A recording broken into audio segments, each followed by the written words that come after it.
अस्सलाम वालेकुम viewers, welcome to Salman vlog. Salman vlog है पंकज स्मिदा। उम्मीद करता हूँ आप सब खैर आफियत से होंगे, चलसीने से हो। व्यूअर्स, आज का जो मेरा टॉपिक है वो है मेडिकल के बारे में। कि अब जो स्टूडेंट्स हैं जिन्होंने पहले अपने जितने भी प्रोसीजर हैं, जितने भी आप होके आए हैं प्रोसीजर से, मतलब कि जिनके नाम आ गए, उसके बाद नाम आने के बाद टेस्ट है, आपका टेस्ट क्लियर हो गया, फिर आपका स्किल टेस्ट क्लियर हो गया। अब स्किल टेस्ट जिनका क्लियर हो जाता है, पास हो जाते हैं कलर ब्रांड में, उसके बाद वो आपको बुलाते हैं उसके लिए इंटरव्यू वगैरह के बाद मेडिकल के लिए।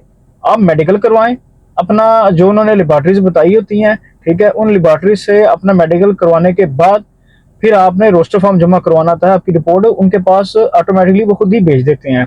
आप चाहें तो आपको भी रिपोर्ट मिल सकती है, लेकिन आपकी रिपोर्ट उनको भेज दी जाती है और रोस्टर फॉर्म आपने जमा करके मेडिकल अगर आपका क्लियर है तो वो बता देते हैं, फिर आप जाके रोस्टर फॉर्म जमा करवा सकते हैं। अब आपने आपको हेल्थी कैसे साबित करना है, अपने आप की अपनी जो सेहत है उसको कैसे मेंटेन करना है कि आप मतलब कि खोंगंग है दे हंगो के खल्लियों में खोंगंग है दे छून खोंगंग इसमें हंगो के खल स्विस मतलब कि आगे अगर आपकी सेहत अच्छी है तो आप कोरिया जाके काम कर सकते हैं। वहां पे इजीली कोई इशू नहीं आपके लिए बनेगा वीजा चेंज करने में या किसी चीज में भी। अब इसके अंदर कौन कौन से टेस्ट आ रहे हैं उसके बारे में मैं बताता हूँ कि जिस जिस चीज को आपने अपना मेंटेन रखना है अपनी बॉडी को, ठीक है। अगर आपकी बॉडी के अंदर ये इन्फेक्शन ये मसले हैं तो जनाब अपने जो टेस्ट दे रहे हैं वो भी, जो टेस्ट नहीं दे चुके हैं वो भी, जो स्किल टेस्ट से अभी फ्री नहीं हुए जिनके स्किल टेस्ट हैं वो भी इस चीज को ध्यान में रखेंगे। आपने अपनी सेहत पर भी ध्यान देना है। सिर्फ स्किल टेस्ट पास कर लेना काम नहीं, आगे ब्लड टेस्ट भी आ रहा था, इसके अंदर भी कुछ मसाइल हैं तो इसके बारे में आज बात करते हैं। सबसे पहले जो टेस्ट यूरिन है, ब्लड का है और एक्सरे है, ठीक है। ये टेस्ट है, उसके उससे पहले जो है वो टेस्ट लेने से पहले हाइट चेक करेंगे, वेट चेक करेंगे। जाहिर है हाइट वेट को तो कोई बदल नहीं सकता, इसका इतना इशू नहीं है। बहुत ज्यादा बंदा मोटा ना हो, मैंने पहले भी कहा था, तुंग ही ना हो, कोई इशू नहीं है, ठीक है। हाइट वेट और उसके बाद आपका आइज को देखा जाएगा, कलर विजन वगैरह देखे जाएंगे, आपका कलर बैंड पहले भी होगा मगर दोबारा देखा जाएगा कि आप कितना फर्क कर सकते हैं कलर्स के अंदर। जो एबीसी लिखी होती है, एक तो बड़ी एबीसी होती है, एक कहते हैं छोटी एबीसी। वो भी बोर्ड के ऊपर से कहते हैं कि ये क्या ए है, ये बी है, ये सी है, ये एक है, दो है, तीन है। मतलब कि कोई परिंदा बना होगा, ये परिंदा क्या है, ये फलानी चीज क्या है, ये परिंदा है या कोई जानवर है या क्या चीज है, इसके बारे में थोड़ा बहुत वो पूछेंगे, ठीक है। अब उसके बाद ब्लड के अंदर आ जाते हैं कौन कौन से टेस्ट हैं। अब ब्लड के अंदर सबसे पहले जनाब टेस्ट, मैंने सारी रिपोर्ट वगैरह चीजें अपने पास रखी हुई थी। अब टेस्ट के अंदर जब आपका हाइट वेट के बाद कलर रीजन के बाद आपका बीपी चेक करेंगे उस वक्त कितना है, ठीक है। जाए रिलैक्स होकर बैठे, फिर उसके बाद ब्लड प्रेशर आपका चेक किया जाएगा, वो नॉर्मल ही आएगा, लाजमी बात है। अब आता है जी यूरिन एनालिसिस। अब यूरिन एनालिसिस के अंदर ब्लड ग्लूकोज उसके अंदर देखते हैं, ठीक है। ब्लड ग्लूकोज है, ब्लड प्रोटीन है, ठीक है। और यूरिन के अंदर मतलब कि प्रोटीन तो नहीं आ रही, मतलब कि ये जो प्रोटीन हम खाना वगैरह खाते हैं इसके अंदर प्रोटीन तो नहीं आ रही, ये एक बड़ा जरूरी टेस्ट होता है। और उसके बाद ग्लूकोज। अब यूरिन ग्लूकोज का क्या मतलब है कि यूरिन के अंदर शुगर तो नहीं आ रही, ग्लूकोज चीनी को कहते हैं, हमारे शुगर को कहते हैं, कि ग्लूकोज तो नहीं आ रही मतलब चीनी, मतलब किसी को थांगनियो फ्योंग तो नहीं है, मतलब कि डायबिटीज तो नहीं है, जिस तरह पाकिस्तानी जुबान में शुगर कहा जाता है, डायबिटीज कहा जाता है, और कोरियन लैंग्वेज में थंगनियो कहा जाता है, थंगनियो फ्योंग। अब इससे ये भी पता चल जाता है, ठीक है। उसके बाद प्रोटीन है कि नहीं है, प्रोटीन का मतलब है कि गुर्दों को कोई मसला आ रहा है, ठीक है। अब उसके बाद ब्लड, ब्लड का अगर हो तो उसका ये भी मकसद है कि आपके गुर्दे में पथरी है या जिगर में थोड़ा सा फॉल्ट है या ज्यादा गुर्दों की नालियों में कोई इन्फेक्शन है जिससे ब्लड आ रहा है, ठीक है। अब इस टेस्ट के साथ साथ लीवर फंक्शन है। अब लीवर फंक्शन के अंदर इसमें ये दो टेस्ट ले रहे हैं, ठीक है। दो टेस्ट क्या ले रहे हैं, एक है SGOT, ठीक है। SGOT मतलब दूसरा आता है कि SGPT। ये दोनों जिगर की गिरमी के टेस्ट होते हैं कि इनकी जो मिनिमम रेंज है वो 45 तक होनी चाहिए, 45 से नीचे होनी चाहिए। हद जो है वो 50 तक कई लेबॉर्ट्रीज पास कर देती हैं, लेकिन जो SGOT है वो तकरीबन 30 तक, 30 से नीचे इतनी होनी चाहिए। और SGPT जो है वो आपकी तकरीबन 40-45 तक होनी चाहिए। उसके बाद आ जाता है कोलेस्ट्रॉल, कि बॉडी के अंदर कोलेस्ट्रॉल कितना है आपका। कोलेस्ट्रॉल लेवल जो है वो जाहिर है 200 से नीचे होना चाहिए सबका। अब कोलेस्ट्रॉल से कैसे बचना है, ईद आ रही है, आपने लेले खाने हैं, बकरे खाने हैं, मज्जे खानी है, मतलब कि माशाल्लाह सब कुर्बानी जो जो लोग करते हैं गोश्त खाते हैं। कोलेस्ट्रॉल गोश्त खाने से बढ़ता है, रेड मीट से, ठीक है। तो उसके लिए आपको ये गोश्त कम खाना पड़ेगा। अगर अब ज्यादा खा लिया है, कोई मसला कोलेस्ट्रॉल का बन गया है।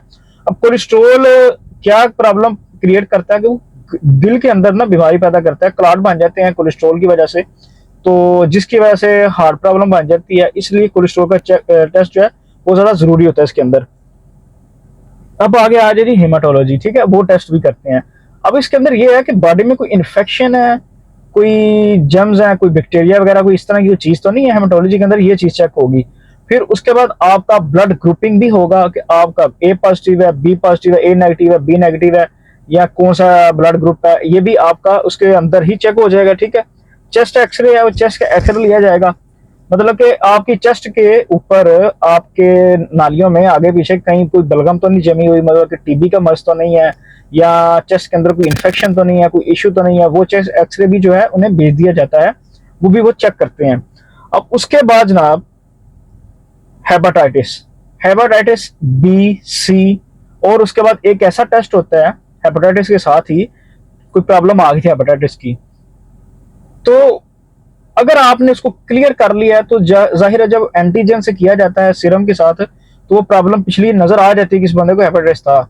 लेकिन इंसानी बॉडी है वो एंटीबॉडीज बनाती है खुद ब खुद, मतलब कि बीमारियों को खत्म करने के लिए वो एंटीबॉडीज बनाती है। एंटीबॉडीज बन जाए वो बीमारी खुद ब खुद ही क्योर हो जाती है, क्लियर हो जाती है बॉडी के अंदर से, उसको कहते हैं एंटीबॉडीज, ठीक है। उसका भी एक टेस्ट होता है इसके अंदर ही। और उसके बाद सिफिलिस का टेस्ट है, ठीक है, VDRL। अब सिफिलिस क्या टेस्ट है, ये कुछ इन्फेक्शन की वजह से भी हो जाता है।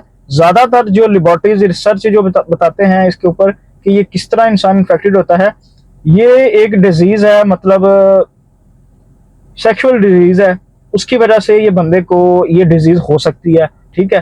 तो इसके बारे में आप गूगल पे सर्च कर लें, मैं ज्यादा वजाहत नहीं करूंगा आप, क्योंकि मुनासिब नहीं है। सारी वीडियो देखते हैं, चेक करते हैं, तो इस तरह की वीडियो के अंदर बात करना। सिर्फ मैं आपको आइडिया दे दिया कि VDRL क्या है। काफी लोगों को सिफिलिस पॉजिटिव होता है, ठीक है, काफी लोगों को हो जाता है किसी गंदगी की वजह से, कोई ना कोई इशू बन जाता है, लिहाजा ये लाजमी चेक करें। आप जब भी ये टेस्ट करवाने के लिए लेबोरेटरी जाएं, अपने करीबी किसी भी छोटी सी लेबोरेटरी, जो अच्छी लेबोरेटरी है, छोटी है या बड़ी है, उसे चेक करवा लें, ठीक है।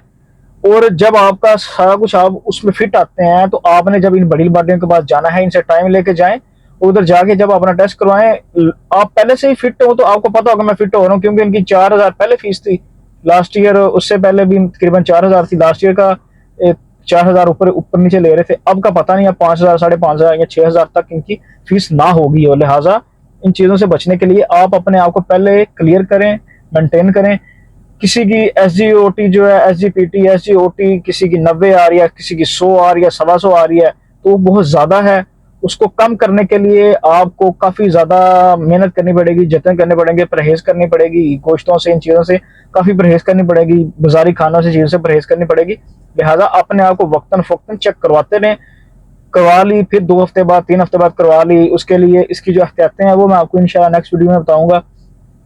अगर किसी के हेपेटाइटिस का मसला है, उसको कैसे क्लियर करना है, वो इंशाल्लाह वो डॉक्टर से आप कंसल्ट कर सकते हैं, प्रॉब्लम कैसे सॉल्व होगी। अगर SGPT का, SGOT का मसला है, कोलेस्ट्रॉल का मसला है, या कोई और थोड़ा सा मसला है, तो वो हो सकते हैं क्लियर, क्योरेबल है, जल्दी क्लियर हो जाते हैं। उसके बारे में भी इंशाल्लाह मैं आपको बताऊंगा। तो व्यूअर्स ये थे आज के टेस्ट, ठीक है।